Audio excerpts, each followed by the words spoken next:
So I want to just talk about a few of the principles that the Airport Council is based on, and then spend the last minute of my time talking about some of the limits of it. So like I said, the council has a principle of wall-to-wall organizing, and organizes workers regardless of employer or union, and this is critical to overcoming this tendency towards sectionalism that I mentioned earlier. It also has very important strategic implications at the airport, right? In the context of relatively high turnover between jobs, although workers tend to stay in the airport, just move from employer to employer. And with the phenomenon of contract flipping, workers often don't get to spend careers with one employer or in one union. And so the council is a way to keep people plugged into campaigns and activities regardless of where they move around the airport, right? They organize the worker, not the job, to borrow a phrase, old-timey phrase from the Wobblies. The council also attempts to engage in some sort of community unionism and take up issues that are broader than just the particular ones of airport workers. So, like I alluded to, very importantly, issues around public transit, like the Union Pearson Express, Fight for 15, and also other campaigns of that sort. The council is committed to worker organizing development that I think is also critical to talk about, which is the council attempts to build up organizing skills that in the trade union movement are often relegated to professional organizers. And so by trying to equip rank and file workers with organizing skills, they can not only help build up power amongst the unions, but maybe take that back into their own locals. And a critical part of this is also providing a kind of access to analytical skills and political education around things like class, capitalism, and the state that better equips activists to take up the fights and issues that they're facing.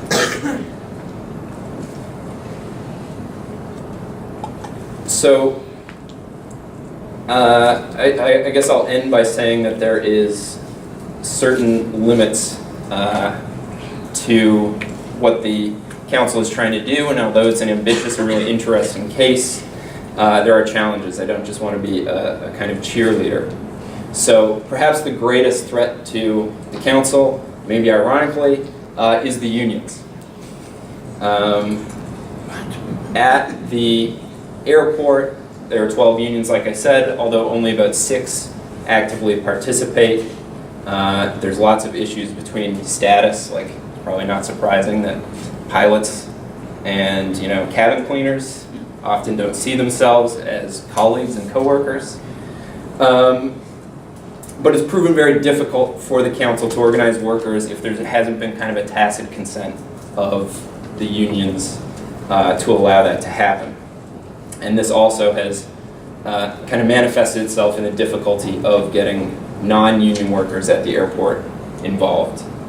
But then there's an issue of resources. So most of the money that the council spends is raised on a kind of ad hoc basis from the unions, and the unions could easily turn off this tap.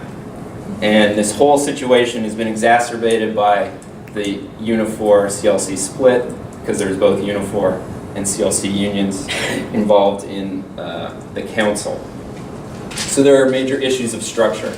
The council's kind of stuck between a rock and a hard place, where it remains vulnerable to being shut down if it doesn't kind of formalize its structures. But if it does formalize its structures and, say, starts to collect dues from its membership, it's likely to come under criticism of kind of being a kind of dual unionism. We're trying to undermine the local unions at the airport. And so related to this is an issue of capacity. So the core of the council is a small group of about 15 activist staffers, elected local leaders, and rank and file workers. And this central core generally mobilizes 50 or 60 people to bigger meetings and events. And this larger group is able to mobilize a few hundred people to major actions. But in the context of 40,000 people, this is obviously small potatoes. finally, the council is vulnerable to being shut out in the cold by the airport authority. And it's fairly remarkable that the airport authority has agreed to meet with the council at all and has given it any kind of recognition and standing. But it's clear that the reason that the airport authority has done this is not because of the power of the council, unfortunately, but because the GTAA has its own kind of reasons and logic for wanting to do this. So some of these reasons include the airport authority understands that workers at the airport are not only workers, right? Kind of ironically, the airport authority takes a more of a whole worker organizing approach than some of the unions do. And it understands, for example, that workers are also voters who might need to be leveraged for local development initiatives.